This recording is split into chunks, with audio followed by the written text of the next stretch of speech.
সহ সমন্বয়কের পরিচয়ে helper capital. Hasina স্বৈরাচার সরকার, সে ঠিকই চলে গেছে, কিন্তু সে রেখে গেছে তার কিছু অবৈধ গোলাঙ্গার সন্তান, যে সন্তানগুলো এখনও এলাকাতে ঘুরছে, দেশে ঘুরছে এবং অরাজকতার সৃষ্টি করছে। এই যে হেলপারকে যেভাবে মারধর করা হচ্ছে, এই হেলপারকে বলা হচ্ছে যে আমি সহ সমন্বয়ক, জগন্নাথ বিশ্ববিদ্যালয়ের সহ সমন্বয়ক, তুই আমার সাথে খারাপ ব্যবহার কিভাবে করলি। অল্পতেই তার মাথা গরম হয়ে যায় এবং সে তার সাথে ভীষণ পরিমাণে খারাপ আচরণ, খারাপ ব্যবহার করতে থাকে। তো একের পর এক যখন সেই হেলপারকে থাপ্পড় মারতে থাকে তৌসিফ শাকিল, ঠিক তখনই সেই হেলপার তার মুখ দিয়ে বলে যে আমিও কিন্তু ভাই এই আন্দোলনে ছিলাম, আমিও আন্দোলনে গিয়েছিলাম। বারবারই তার কাছে হাত জোড় করে সে ক্ষমা ভিক্ষা চাইতেছে, তারপরেও সেই মানুষটি তার গালে একের পর এক থাপ্পড় মারছে। এটা কোন ধরনের মানসিকতা হতে পারে? দেখেন ভাই, এটা কি স্বাধীন বাংলাদেশ বা স্বাধীন দেশ হতে পারে বা হইল? আপনি বলেন, যেখানে একজন হেলপারকে নির্মমভাবে পিটানো হচ্ছে এবং পরিচয় দেওয়া হচ্ছে আমি সহ সমন্বয়ক জগন্নাথ বিশ্ববিদ্যালয়ে, একজন সহ সমন্বয়ক যে দেশকে করার জন্য এমনভাবে নিজেদেরকে রাজপথে ঠেলে দিয়েছিল।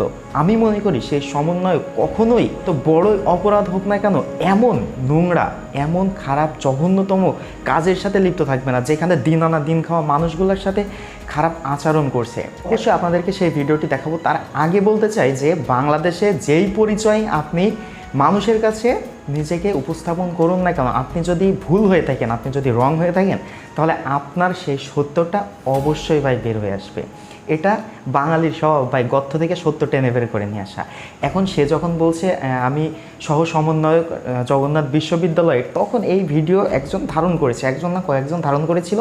পরবর্তীতে যখন সোশ্যাল মিডিয়া গরম হয়েছে রে ভাই, তার সত্যতা বের হয়ে এসেছে যে আসলেই কি সে সহ সমন্বয়ক জগন্নাথ বিশ্ববিদ্যালয়ে, সে কি আসলে আন্দোলনকারী, বা সে কেন এমন পরিচয় দিচ্ছেন নিজের, আসল ঘটনাটা কি। যখন মানুষ এটা বের করার চেষ্টা করলো, ঠিকই বের করে নিয়ে আসতে পারলো।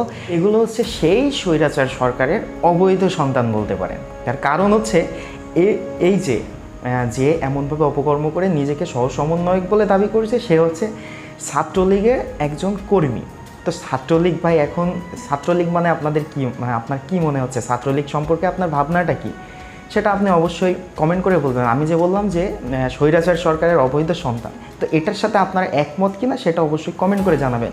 তো পরবর্তীতে তার নামও প্রকাশ হয়েছে এবং সে যে ছাত্রলীগের একজন কর্মী, এটাও কিন্তু সুস্পষ্ট বলছে। তার চোখে মুখে, মানুষের চোখে মুখে কিন্তু বোঝা যায়, তার চোখ মুখ যেন সত্য কথা বলছে যে ভাই আমিও এই আন্দোলনে ছিলাম। আমরা কিন্তু জানি এই আন্দোলনে কোন শ্রেণীর, কোন পেশার মানুষগুলা এই আন্দোলনে নেমেছিল, এটা কিন্তু আমাদের কারোরই অজানা নয়।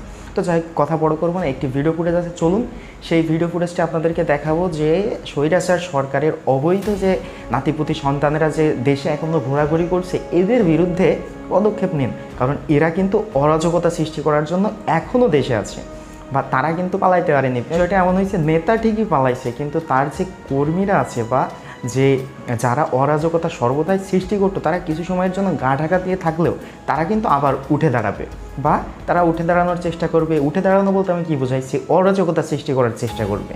তো যাই হোক, এগুলো থেকে আমাদেরকে সচেতন থাকা প্রয়োজন এবং এমন ঘটনা ঘটলে অবশ্যই সেটা দ্রুততার সাথে আইনত ব্যবস্থা নেওয়ার প্রয়োজন, বা প্রশাসনের দৃষ্টি আকর্ষণ করা প্রয়োজন। যাই হোক কথা বড় করবো না, চলুন আগে সেই ভিডিও ফুটেজটি দেখে আসি, তারপরে এটি নিয়ে আরও কয়েকটি কথা বলে ভিডিওটি শেষ করব। তো ভিডিওতে যাওয়ার পূর্বে আপনারা যারা আমার চ্যানেলে নতুন আছেন, অবশ্যই চ্যানেলটি সাবস্ক্রাইব করে পাশে থাকা অল নোটিফিকেশনটি অন করে দিবেন, যাতে করে পরবর্তী ভিডিও সবার আগে আপনার ফোনে চলে যায়। তো চলুন আগে সেই ভিডিওটি দেখে আসি।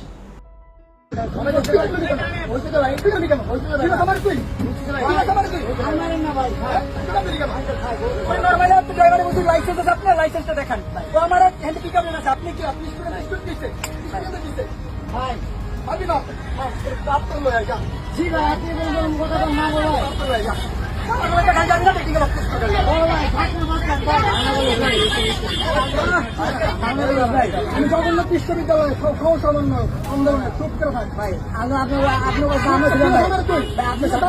আপনার ছিলাম তো ভাই, ভাই আমরা ছিলাম ভাই, আমরা ছিলাম ভাই, আমরা ছিলাম ভাই, কোনটা ভাই ছাত্র জঙ্গলে আমরা ছিলাম ভাই, আপনার কাছে আমরা ছিলাম, আমরা ছিলাম ভাই, আমাদের ভাই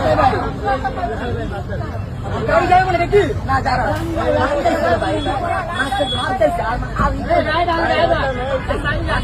তুই যা থেকে